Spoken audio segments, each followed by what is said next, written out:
เมื่อท่านเปิดการเชื่อมต่อท่านจะเห็นว่ามันแสดงแบบนี้ท่านเลือกที่จะคัดลอกแม่นแล้ว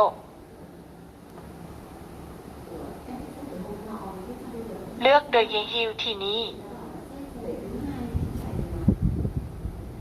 เลือกโดยยิงฮิวที่นี้กดที่นี้แม่นแล้วกดที่นี้แม่นแล้ว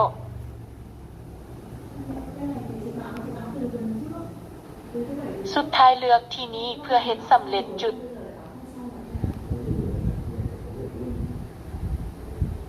สุดท้ายเลือกที่นี้เพื่อเฮ็ดสำเร็จจุด